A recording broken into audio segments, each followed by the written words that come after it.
At my brother's funeral, his widow said, "He left you nothing." I exposed her $20,000 secret.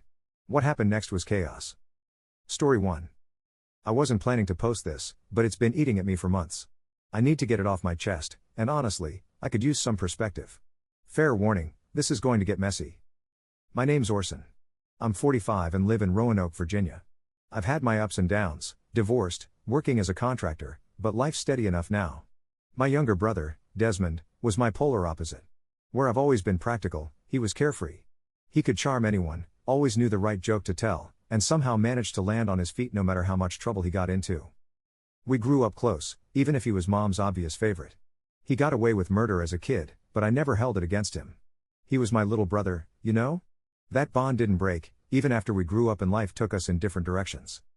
Desmond married Margot about 10 years ago. From the first moment I met her, I didn't trust her. She had this sharpness to her, like she was always calculating something. She was the kind of woman who could sweet talk her way out of any situation, and Desmond ate it up. He thought she hung the moon. Meanwhile, I saw red flags. She'd make subtle digs at him in public, and any time money came up, she got cagey. But Desmond wouldn't hear a word against her, so I kept my mouth shut. They built what looked like the perfect life, a nice house, 2 kids, Desmond's landscaping business, Margot's side gig selling MLM junk. From the outside, it was a dream. Behind closed doors, I wasn't so sure. Then, this past January, Desmond died. It still doesn't feel real, even months later. One day he was fine, and the next, he was gone. A heart attack. At 39. The doctors said it was a freak thing, something about a genetic defect none of us knew he had. I've been through some tough times in my life, but this shattered me. Losing my brother felt like losing a piece of myself. I can't even describe what it did to our mom. She cried for days straight. Desmond was her pride and joy, her baby boy, and now he was just gone. The funeral was brutal. It was held at the little church in our hometown where we grew up. People packed the pews, friends, family, neighbors, even clients from his business. Desmond was that kind of guy, the one everyone liked. Margot played her part well, standing at the front with their kids, dabbing her eyes with a tissue. She looked like the picture of grief, and maybe some of it was real. But as I watched her that day, something about it felt staged, like she was performing. I brushed it off because I didn't want to seem petty. My brother was gone, and I didn't have the energy to question her motives. After the service, there was a reception in the church hall. I was standing by the punch table, trying to keep it together, when Margot approached me. She had this strange look on her face, sad, but smug at the same time. She leaned in close, like she was sharing some big secret. "I thought you should know," she said, her voice low but sharp, "Desmond didn't leave you anything in the will." It took me a second to process. "What?" I finally said. She gave me this little smile, like she was enjoying the moment. "He left everything to me and the kids. He didn't mention you at all." I stood there, stunned. I hadn't even thought about Desmond's will, let alone expected anything from it. But the way she said it, like she was rubbing it in my face, made my stomach turn. "Okay," I said, trying to keep my voice steady. "That's fine. I wasn't expecting anything." "Good," she said, that smirk still plastered on her face. Then she walked away, leaving me standing there, trying not to lose my temper. At first, I told myself to let it go. It was a funeral, and emotions were high, but the way she'd said it stuck with me. It wasn't just what she said, it was how she said it. Like she was proud of it. Like she wanted to make sure I knew my place. I might have been able to move on if it weren't for the phone call I got a week later. It was from Frank, one of Desmond's employees. Frank and Desmond had been close, and I knew he was struggling with the loss. At first, I thought he was just calling to check in, but then he said, "Orson, I don't know if I should be telling you this, but Desmond was worried about Margot before he died." That got my attention. "Worried how?" I asked. Frank hesitated, then said, he thought she was hiding money. "What do you mean?" I pressed. "About a month before he died, Desmond told me he found some weird withdrawals from their account. Big ones. When he asked Margot about it, she got defensive. She told him it was for bills, but he didn't believe her. He thought she was stashing money away for herself." My heart sank. "Did he do anything about it?" "He said he was going to, but then..." Frank's voice trailed off. I thanked Frank for telling me, but my mind was racing. If Margot really was hiding money, what else had she been hiding? And why had she been so eager to tell me Desmond left me nothing? I couldn't let it go.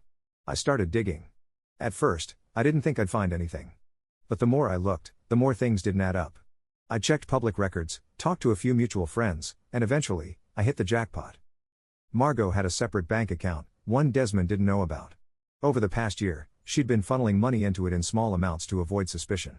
In total, she'd stashed away nearly $20,000. And that wasn't all. I found out she'd been in contact with a divorce lawyer. She'd been planning to leave Desmond. The money was her escape fund. It was like a punch to the gut. Desmond had been so devoted to her, and she'd been plotting to walk away. The worst part was, he'd known something was wrong. He'd tried to confront her, and now he'd never get the answers he deserved.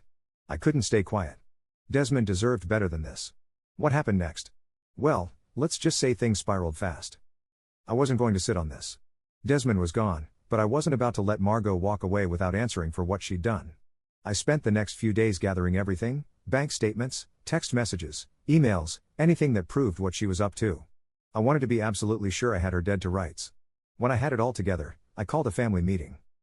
I invited my mom, Desmond's kids, and even Margot herself. I didn't tell anyone why, just that it was important.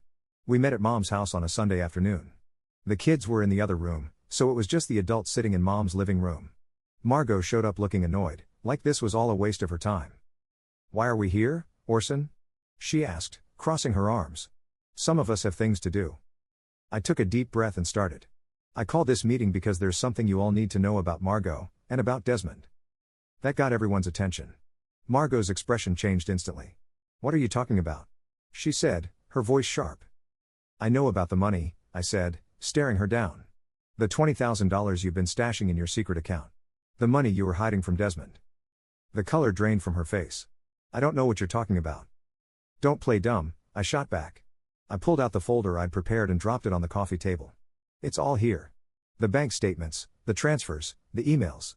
You've been siphoning money from Desmond for months. And don't even try to deny it, you left a trail." Mom gasped, her hand flying to her mouth. "Margot, is this true?" Margot looked panicked, but she was quick to recover. "That money was for the family," she said, her voice rising. "It was for emergencies. I was trying to protect us." I shook my head. "Protect who, exactly? You were planning to leave him. You were meeting with a divorce lawyer while he was alive, weren't you?" Her mouth opened, but no words came out. That was all the confirmation I needed. "Desmond was worried about you," I continued, my voice steady. "He knew something was off. He told his friends, and he was starting to figure it out. But he didn't get the chance to finish. You got lucky when he died, didn't you? It saved you the trouble of explaining yourself."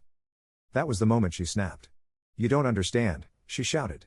"Do you have any idea what it was like being married to him? He was irresponsible. I had to plan for the future because he wouldn't." I stood up, towering over her. "You don't get to spin this into you being the victim. Desmond trusted you. He loved you. And while he was breaking his back to give you and the kids a good life, you were plotting your exit." Mom started sobbing, her head in her hands. Margot's face twisted, and she turned to leave, but I wasn't done yet.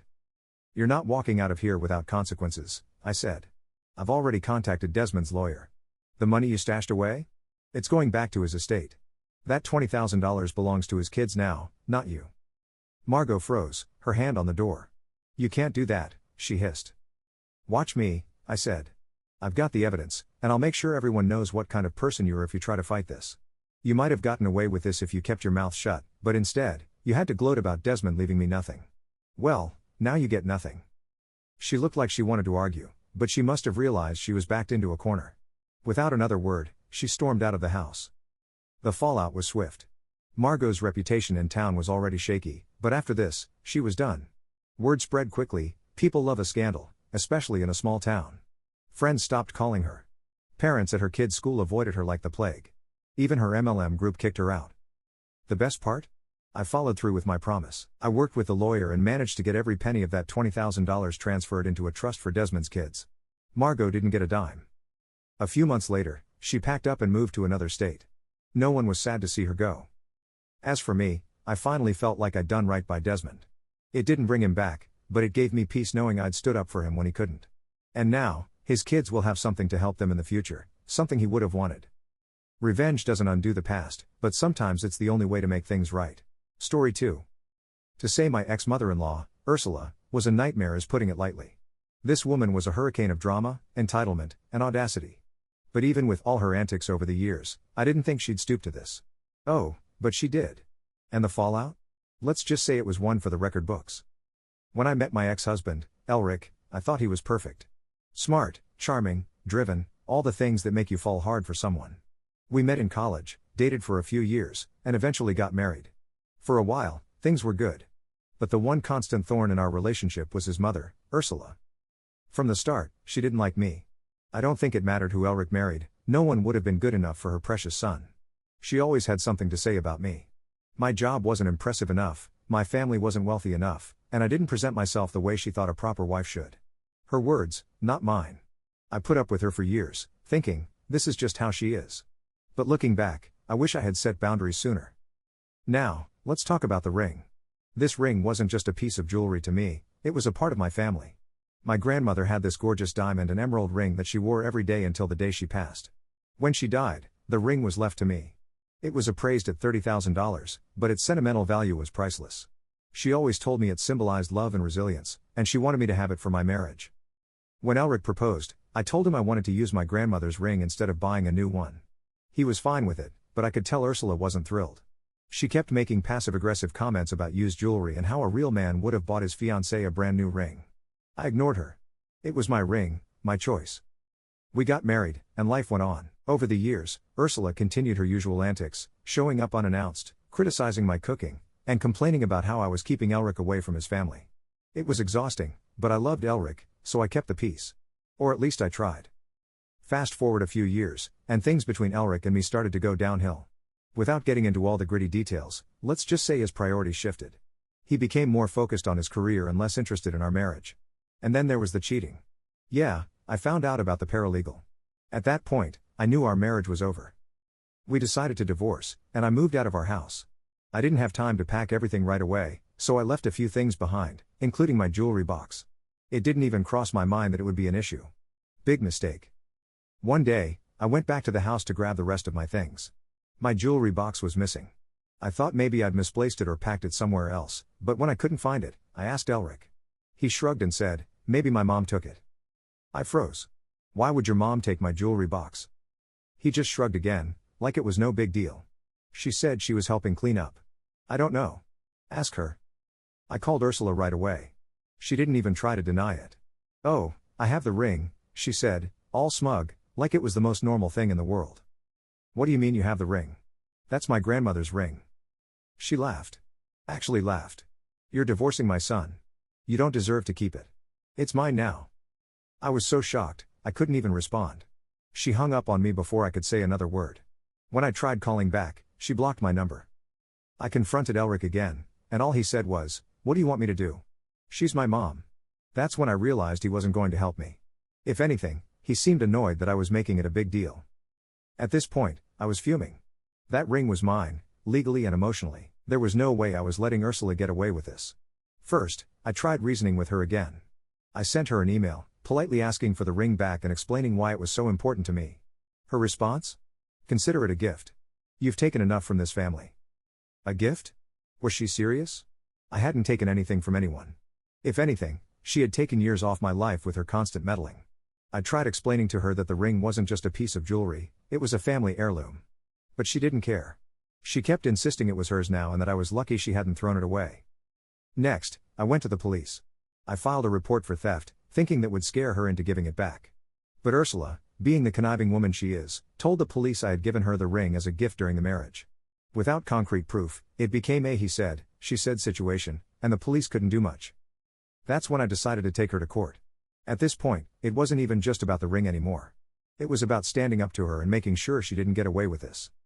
Taking someone to court is expensive, and I was already dealing with the financial fallout of a divorce. But I didn't care. This was worth every penny. I hired a lawyer, gathered all the evidence I could, and prepared for a fight. I had receipts for the ring's appraisal, photos of me wearing it over the years, and even a letter from my grandmother where she specifically mentioned wanting me to have it. Ursula, of course, wasn't going to go down without a fight. She hired a lawyer too and showed up to court acting like she was the victim. She cried about how I was trying to destroy her family and how I'd never respected her. She even brought up random arguments from years ago, trying to paint me as some ungrateful, vindictive person. But here's the thing about court, facts matter. No amount of fake tears or dramatic monologues could change the fact that the ring was mine. My lawyer presented all the evidence, and it was clear as day that Ursula had no claim to it. When the judge ruled in my favor, I felt a wave of relief wash over me. Finally, justice. But Ursula? Oh, she lost her mind. She shot up from her chair, pointing a shaking finger at me like she was about to cast a curse. Her voice, already high-pitched, reached a new level of shrill as she started yelling. "This is a travesty," she screamed, clutching her pearls, yes, actual pearls, because of course, she wore those to court. "That ring is mine. She doesn't deserve it. She's nothing but a gold-digging, family-destroying." "Ma'am," the judge interrupted, his tone firm. "Sit down and control yourself." But Ursula was far beyond reason. She kept ranting, accusing me of being a terrible wife, a terrible person, and a thief. The irony of that last one wasn't lost on anyone in the courtroom. When she refused to sit down, the bailiff stepped in. I'll never forget the sight of her being escorted out, screeching and flailing like a toddler mid-tantrum. People outside the courtroom actually peeked in to see what was happening. I stayed calm, sitting there with my lawyer while she was dragged out. Inside, though, I was beaming. This wasn't just about getting the ring back, it was about standing up to a bully who had tormented me for years. The court ordered Ursula to return the ring to me within 48 hours. Of course, she didn't make it easy. Instead of delivering it herself, she sent it through Elric. When he showed up at my door with the ring, he looked embarrassed. He tried to make small talk, saying something like, "You know how my mom is." I cut him off. "Yeah, I do.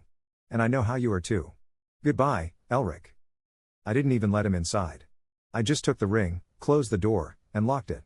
Seeing him standing there on the other side of the glass was the closest thing I'd get to closure. And honestly, it was enough. You'd think that would be the end of it, but Ursula wasn't done making a fool of herself. A few weeks later, I got a call from a mutual acquaintance. Apparently, Ursula had been telling anyone who'd listen that I had ruined her life and stolen the ring from her. She was still playing the victim, but at this point, no one was buying it. To make matters worse for her, word of her courtroom meltdown had spread. People in her social circle started distancing themselves.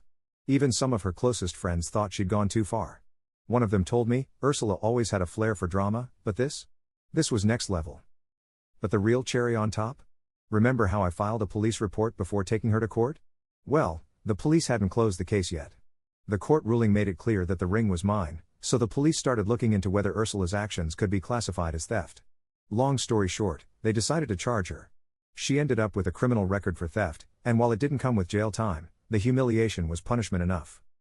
I later found out that she tried to blame Elric for not protecting her. Their relationship, already strained by the divorce, completely fell apart after that. Last I heard, Elric had stopped speaking to her entirely. The golden boy she had spent her whole life worshipping had finally walked away. As for me, life moved on. I sold the ring, not because I needed the money, but because I wanted a fresh start. I used part of the money to take a solo trip to Europe, something I'd always dreamed of but never had the chance to do while married. The rest went into savings, and I'm happy to say I'm now living a peaceful, drama-free life. Every now and then, I hear little updates about Ursula from mutual acquaintances. Apparently, she's still bitter, but she's lost a lot of the influence she used to wield. People see her for who she really is now, and she has no one to blame but herself. Do I regret taking her to court? Not for a second. That ring was a part of my family's legacy, and I wasn't about to let her steal it from me. Standing up to her was one of the hardest, and most rewarding, things I've ever done. If there's one thing I've learned from this mess, it's that people like Ursula thrive on fear and intimidation. They expect you to back down, to let them have their way. But sometimes, you have to fight back.